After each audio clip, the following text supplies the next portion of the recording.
Soalnya memang sih tadi sih sebelum kita mulai syuting, Om Hao langsung bilang, Frisly, ada yang bisa saya ruqyah nggak? Makanya dibawa. Bikin buku tentang saya, bikin pocong kotak. Bukan pantangan ya, tapi ada kesulitan nggak ketika Om Hao datang? Kan Om Hao juga sama kayak aku, kita pernah ke negara Jepang, kita pernah ke beberapa negara, dan juga luar kota, di luar dari Jawa, yang Om Hao mungkin datangin dan harus bercerita tentang mereka. Itu ada kesulitannya nggak sih Om Hao? Iya, karena kita pasti ada visi dan misi, dan apa sih yang ini nanti bisa kita sampaikan? Pesannya apa? Itu sangat penting gitu, karena kita di sini juga menjalin komunikasi dan silaturahmi, jangan salah.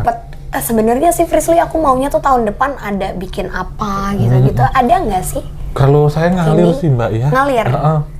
Lebih ke, ya sudahlah ini berarti apa yang dimau, semoga bisa berguna buat banyak orang, itu aja. Jadi gimana ya, rasa bangga itu muncul ketika, ya bukan oh ini saya menghasilkan ini, bukan, tetapi pesannya sampai gitu aja. Bisa sampai, bisa dirasakan sama mereka, berguna ya buat mereka ya. Jadi ngalir aja sih Mbak, gitu, karena kaitannya sama entitas astral itu, kita kan bermain dengan sesuatu yang nggak kelihatan nih. Iya, betul. Jadi tentunya kita amalin aja lah, gitu. Kita bikin santai, nanti jalannya kemana, atau kalau kita berbuat baik, apa yang kita terima itu baik. Gitu. Betul. Jadi tidak mau ya kemudian kayak gini dikomersilkan, saya enggak. Iya, hukum gitu. tabur tua ya. Ngalir aja. Kalau rezeki nggak akan kemana dan pasti ada di mana-mana. Nah, terus Om Hao, aku mau tanya nih, berhubung tentang tadi yang Frisly katanya Om Hao bisa tahu sejarah dari sebelumnya, masa lampau. Pernah nggak sih pendapat Om Hao tuh bergesekan dengan ilmu yang ada yang dari orang riset, dari ilmuwan lah gitu? Kayak bergesekan, terus akhirnya ada yang enggak kok di buku begini tuh sejarahnya, tapi beda sama yang Om Hao lihat. Iya, itu pasti Mas. Sering. Banyak itu. Iya, kita apalagi bidang ilmu saya kan ilmu sejarah juga Mas. Saya juga akademis tentang bidang ini. Memang di bidangnya, Cong. Jadi nggak sembarang ngomong. Datang langsung bisa nulis sejarah, oh sejarahnya ini. Gitu. Lo kebayang kan, gue syuting sama Om Hao segimana terbukanya pikiran. Terus lanjut lagi Om. Iya. Jadi kalau gesekan tuh pasti ada, beda pendapat itu pasti ada, dan kita ketahui kalau berkaitan dengan metafisik, dengan sejarah, sesuatu hal yang sudah hilang tapi kita harus menghadirkan produk dari masa lampau, itulah sejarah itu. Kita harus tahu ini ranahnya di mana nih Mas. Kalau kita ranahnya akademis, tentunya hal-hal berkaitan dengan bidang-bidang klinik atau ini ya, supranatural itu tidak bisa dijadikan basisnya, tidak bisa dijadikan datanya. Jadi kita harus kuat secara literatur, kita harus paham betul. Dan beberapa yang belum ketemu literaturnya kita nggak berani rilis. Itu Mbak, karena ada tanggung jawab di sini. Betul. Nah, kalau kita kemudian di sini semi edukasi atau hiburan, kita sebutnya kisah. Kenapa kisah? Karena kisah itu adalah subjektif. Iya. Kalau sejarah itu objektif. Betul. Gitu. Jadi kisah ini kan dari orang nih, bisa dituturkan secara lisan misalkan. Dan selalu kita kayak misal buku ya, kita kasih disclaimer. Ini tidak bisa misal dipakai kemudian untuk bahan menulis karya ilmiah, gitu. Tentu nggak bisa Mas. Kenapa? Karena sumber ini kan masih tutur, masih berdasarkan oral history, gitu, belum secara literatur. Nah, kalau untuk yang ada yang tercatat ataupun tidak tercatat, tentunya ini kita lihat kebijakannya. Apakah kebijakan ini mengganggu politik, stabilitas ekopolitik misalkan, yang memang tidak boleh diungkap karena strukturnya ya, karena tidak semua yang kita tahu ini kita sampaikan. Betul. Gitu. Dan harus kita ketahui apa yang harus kita sampaikan. Gitu. Dan kalau berkaitan dengan yang tidak sesuai, itu pasti akan bertemu, akan berdampingan. Jadi kita harus tahu benang merahnya. Berkata kayak kita tentang persepsi si A nih, sama si B ini karena ini baik dia bilang si A itu baik, tapi sama si C karena jahat dia bilang jahat. Ada dua sisi, kita ambil tengahnya Mas, karena ini sifatnya benar-benar subjektif dan banyak point of view yang ada di dalamnya itu. Jadi kita harus tahu nih sisinya dari mana, dan sekali lagi ini bukan eksak ya, bukan ilmu pasti. Jadi akan banyak kemungkinan, banyak update, banyak revisi, dan jika kita dikoreksi kita harus paham, tapi kita harus bisa menjaga dan mempertahankan argumen kan, dan jawab. Gitu. Pasti kalau itu ketemu pasti. Karena kan ngobrolnya kayak beneran dibilang dosen hantu tuh bener. Ini dosen asli juga kebetulan. Dosen asli juga. Dosen dunia nyata dan dunia goib. langsung dua-duanya ya. Nah, terus kan tadi aku masih lanjut yang masalah tadi nih.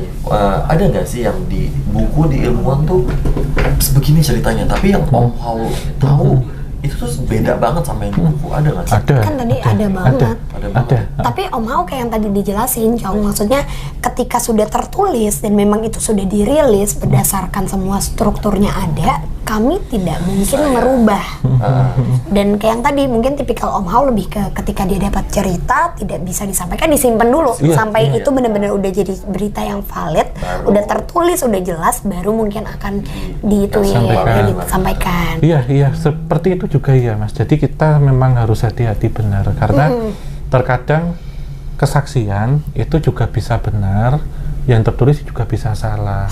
Tergantung siapa yang menceritakan. Seperti halnya kita pahami berita-berita yang akhir ini sering keluar lah, entah itu berita hoax ataupun berita rekayasa, itu banyak banget. Dan jeleknya di kita itu ketika menganggap satu berita hanya dari satu sisi dan banyak orang yang langsung menyimpulkan, Mbak.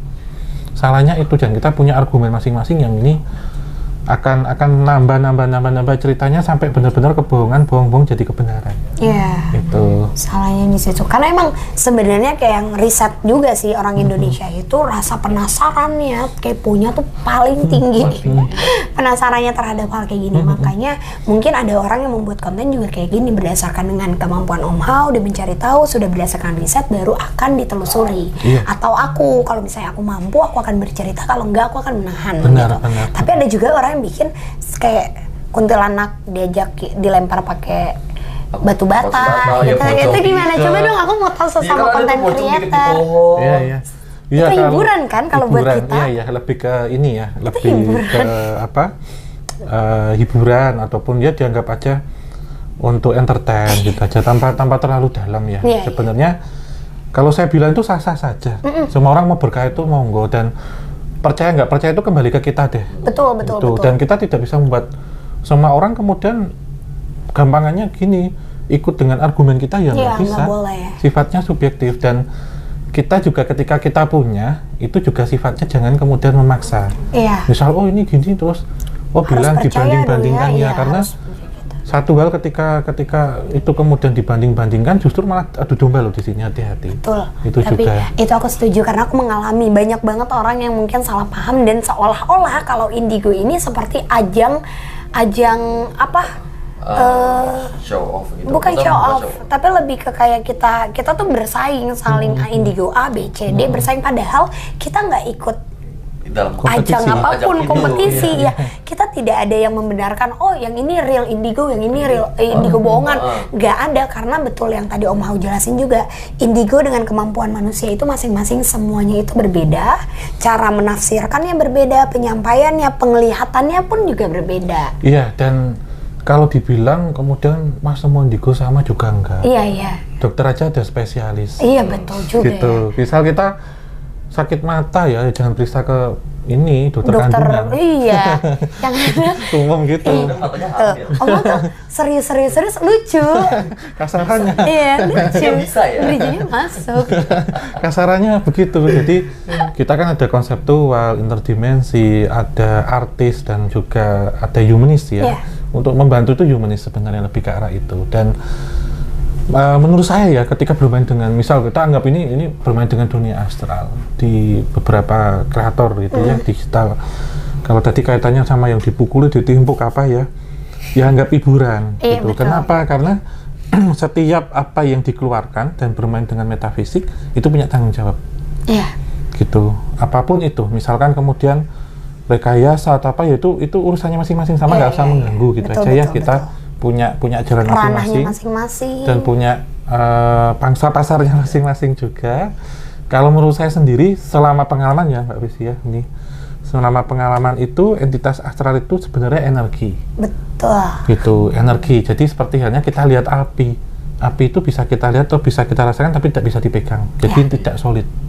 Itu apapun itu, karena sama seperti wifi juga ya, kita bisa pakai tapi kita nggak tahu bentuknya seperti apa. Ya seperti itu. Jadi kan ada gaib mutlak dan tidak mutlak ya. Jadi kita ketahui sinyal telepon, wifi, transfer uang itu juga sama gitu. Itu nggak kelihatan, tapi aroma nih, misalkan ada gas bocor atau bau makanan atau apa, itu nggak kelihatan tapi bisa kita rasakan dengan panca indera. Gitu. Sementara sinyal wifi loh, kita tidak bisa merasakan dengan panca indera. Iya. Kita memerlukan satu perangkat khusus yang bisa menangkap itu. Kalau di manusia itulah indera keenam. Tuh. Gitu. Analoginya. Om Hao, secara pribadi, pertanyaan di luar dari indigo atau sebagainya. Karena kalau aku secara pribadi, jujur aku agak kadang tuh ngerasa capek. Aku nggak masalah orang nanya kayak Fris, di sini ada apa atau baca gue dong. Tapi kadang tuh menurut aku indigo itu kan bukan profesi ya, bukan pekerjaan. Aku tuh sama aja kayak pemadam kebakaran. Kadang aku menjelaskan ke teman-temanku, masa iya kalian ketemu teman kalian pemadam kebakaran, kucuk-kucuk dia nongkrong kalian suruh padamin api? Gak mungkin ya kayak, hey siram gue dong, kan nggak mungkin. Ya ada nggak sisi risihnya? Karena kan kalau aku mengalami hal itu gitu di usiaku, atau Om Hao sempat melewati itu tapi akhirnya sekarang ya udahlah, udah bodo amat sih Frisly, atau sekarang malah kayak iya juga ya, makin dikenal aku makin banyak banget nih random orang Om Hao ya, Om Hao bacain rumah tangga saya dong gitu. Itu gimana? Ya kalau ini manusiawi sama yang saya rasakan dengan Mbak Fris itu 11-12 sama. Dan kalau saya sendiri sih ngikutin kata hati ya Mbak ya, karena nggak semua mereka yang seperti itu, saya menganggap ada yang hanya penasaran, iseng, ada yang benar-benar minta bantuan juga ada. Betul. Tapi di sini kita ngekliknya atau kita ketemunya itu sudah amanah untuk bantu, tapi kita nggak bisa sembarangan dan kita ngikuti emosi kita sendiri. Maksudnya kita sudah benar-benar sehat nih secara mental tentunya ya. Kita nggak capek-capek pikiran juga. Kalau itu ya menurut saya ya ngikuti kata hati ya diabaikan dulu, nggak apa-apa. Oh santai gitu. Terus ada baiknya jangan terlalu memaksa. Iya. Gitu, memaksakan kehendak harus gini, harus gitu. Pokoknya harus dipaksa untuk tahu ini, untuk itu. Dan untuk beberapa yang mungkin itu hanya penasaran, kayak misalnya ngikuti siapa itu, gimana ya, bentuk dari kita menghargai teman juga sih. Iya kan? Dengan kemampuan seperti ini sama, misal kayak tadi pemadam kebakaran, misal ada dokter itu ya, atau chef masak, mungkin kita ketemu ngumpul bareng, kamu periksa aku deh masak ya, bukan? Iya. Lagi di warung gitu minta periksa gitu kan ada-adanya. Tapi emang kadang lucu-lucu. Pasti aku yakin Om Hao atau teman-teman lainnya ya kan, DM yang masuk itu, Kak, kunci motorku hilang, cariin dong di mana. Kak, pacar aku selingkuh, coba cari tahu selingkuhannya siapa. Nggak gitu. Guys, konsepnya tidak seperti itu. Apa yang kami lewati, apa yang kami komunikasikan tuh jauh lebih besar daripada hal itu. Dan benar tadi Om Hao juga bilang, semesta mempertemukan yang memang pantas untuk dipertemukan. Ketika kita mau membantu tanpa kalian minta tolong, mungkin kita bisa menawarkan atau bahkan kita bisa melakukan itu gitu. Iya. Saya dulu pernah ini juga sih, teman yang maaf ya, sekarang mengandung gitu. Anakku laki-laki apa perempuan gitu. Ya saya bilangnya dipikir saya USG gitu. Bisa lihat kalau itu. Misalkan hal-hal kayak gitu. Iya, pikirnya USG, periksa ke dokter kalau USG tahu itu misalkan. Itu kayak gitu-gitu lah Mbak. Ya menurut saya yang jelas, kalau saya orangnya nggak enakan Mbak. Saya kadang ada di posisi nggak enakan. Tapi ya kita harus selamatkan diri kita sendiri sebelum kita menyelamatkan orang lain. Betul. Kalaupun nggak bisa, udah sampai nggak bisa, dan ada di tahap ya kasarannya sekarang udah deh gitu, ya maksudnya udahlah serah gitu, maksudnya hak kita juga kan untuk menjawab gitu, mau dikatain apa ya udah, yang penting kita nyaman. Toh kalau itu memang amanah ya udah kita jalani, kita bantu, ya berkah buat kita gitu. Tapi ya tentunya kita ini cuma sendiri loh, kita manusia manusia biasa, dan kita juga diri kita ini punya sendiri. Tentunya dari miliaran itu kan nggak bisa kita bantuin semuanya. Kita tidak bisa menyenangkan dan membahagiakan atau memenuhi keinginan banyak orang, nggak bisa. Mungkin karena kita memang belum penelusuran lagi. Kalau penelusuran, aku akan memberikan satu temanku ini, Om Hao, untuk terserah. Mau Om Hao pertemukan dengan pocong gundul, Om Hao sama pocong gosong. Mending nongkrong di warung aja deh. Lu penelusuran di warung. Itu mediumisasi? Pernah? Aku media. Oh, bisa dimasukin? Bisa. Dia yang masukin. Dia cuma dilihat dari mata, aku segampang itu masuk. Langsung blank gitu, langsung nggak tahu. Nah kalau gue mungkin lebih dari mata, Om Hao lebih canggih dari gue. Jadi lo tahu kan, tiba-tiba Om Hao udah kenal nih nama lo, tiba-tiba Om Hao udah Jogja. Halo Fris, apa kabar? Teman kamu apa kabar? Kesurupan lo. Gimana? Ini dari WA deh. Enggak, sebenarnya metodenya sama Mbak Frisy, karena beda kesurupan dengan mediumisasi. Betul. Ya. Kalau kesurupan atau kerasukan itu gampangannya lah, ini umum ya. Itu berarti di luar kendali. Betul. Sementara mediumisasi atau Kita sudah memang membuka badan, membuka diri untuk bisa memasukkan, bisa mengeluarkan sendiri. Nah ini dia. Sebenarnya sih aku mah diam, dia ngeliat matanya dia, tiba-tiba badan udah kaku, udah nggak bentuk ya pocong gitu. Ya, aku kadang kalau dia lagi udah mulai iseng, aku nggak ngeliat matanya aku gini ya. nanti kapan-kapan ya kita ada waktu, kita ajak Om Hao buat penelusuran bareng sama tim Kisah Tanah Jawa. Nah, jadi nanti kita collab tim Kisah Tanah Jawa X Sumatera. Gue bangga kan, jadi gue akan mencerita atau kapan-kapan kita jalan-jalan bareng ya kan, seru. Om Hao juga banyak banget kegiatan sekarang, dan juga sekarang berarti lagi sibuknya apa? Lagi bikin buku baru kah? Atau kalau ya syuting masih project itu, terus kemudian ada buku, ngelarin tesis juga nih Mbak sekarang, baru mau ambil master juga insya Allah. Terus ya ngalor ngidul ini ya, maksudnya wirawiri udah dan gitu. Om Hao baru menikah, yeay. Kok iya sih lo? Congratulations, minta jodoh. Nah itu juga paling sering tuh masuk di DM tuh, Kak cariin saya jodoh. Gimana sih? Ya, aku aja. Jadi jodohnya masih seret. Jangan bilang gitu, seret. Ya agak ini aja deh, kemampet dikit. Tapi kalau menurut Om Hao, aku sama Acong lebih cepat dapet jodoh siapa? Aku kan? Iya. Tuh iya, Cong. Soalnya lo masih belum kebaca, Cong. Soalnya masih kayak menolak, tar dulu ya. Tapi kalau aku kira-kira gimana Om Hao? Lo minta dibacain. Kayak kira-kira aku dapat ya nih Om Hao, orang Jawa. Iya, nanti atau ini, orang Sumatera atau orang mana aja lah Om Hao. Iya, tentunya mau orang mana ya Mbak ya. Yang jelas itu frekuensinya satu frekuensi dulu. Amin. Kalau di agama disebutnya sekufu ya. Amin. Jadi agama sama, betul, apa semuanya sama. Kita kan ini kalau kita ngomong tentang pasangan atau jodoh pendamping itu berbeda semuanya. Iya. Kalau pasangan mah siapa aja bisa jadi pacar gitu, tapi kalau nanti dapat pendamping kan butuh imam nanti. Iya, betul, yang bisa betul. mengarahkan. Benar, tapi gitu, itu yang harus bisa memberikan nafkah batin dan juga nafkah lahir, yang bisa membimbing lah. Kalau kita bilang tentang jodoh itu gini, cinta itu kan bisa datang dan pergi setiap saat, bisa keluar masuk ya. Tapi kan namanya jodoh sejati itu akan datang di waktu yang tepat. Udah itu aja.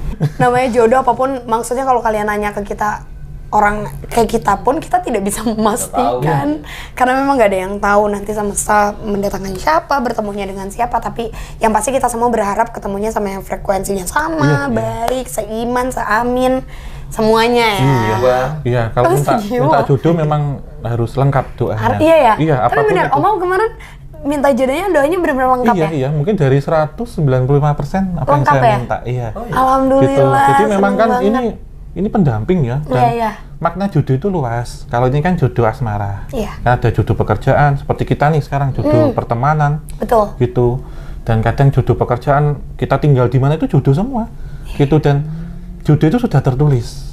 Ini menjadi misteri masa depan, sudah ada, sudah disiapkan, nggak usah khawatir.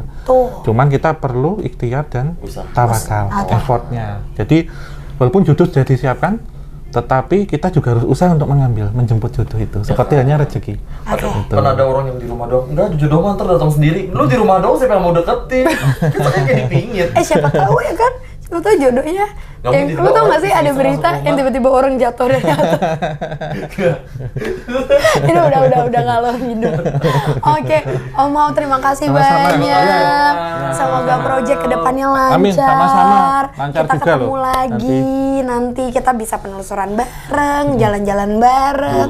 Tapi ingat ya Om Hao, kalau Om Hao butuh tumbal, ada yang di samping. Ada yang cemani, kalau ini yang warna-warni Om Hao. Oke, guys, by the way, obrolan santai ini bukan cuma di YouTube-ku, ada juga di YouTube Kisah Tanah Jawa yang kalian udah bisa tonton. Udah tayang itu ngobrol antara Om Hao ketemu lagi sama aku dan Marsha. Gak ada yang beda kan Om Hao sama aku sama Marsha? Enggak. Apa ada yang beda setelah ketemu? Sama aja, cuman kalau sekarang auranya lebih stabil. Oh iya? Aku? Iya, sama Marsha juga. Amin. Sudah lebih sudah lengkap satu frekuensi. Ya. Iya, bener-bener. dulu masih usil banget. Om Hao tuh dulu kalau nyari kayak Marsha ya adik kecilnya lari-larian ya, terus seneng banget Marsha sama Om Hao gitu. Tapi ya gitu, akhirnya sekarang kita bertemu lagi dan masih dengan menjaga hubungan baik. Semoga Om Hao pokoknya apapun yang dikerjakan ke depannya lancar. Amin. Kisah Tanah Jawa makin mendunia, makin bisa jalan-jalan kemana-mana. Dan kalian wajib banget subscribe dan nonton semua konten Kisah Tanah Jawa di YouTube-nya Om Hao dan juga tim lainnya. Jangan lupa kalau kalian suka perlu di comment, like, and subscribe, dan share ke teman-teman kalian. See you in the next video. Terima kasih Om Hao. Bye bye.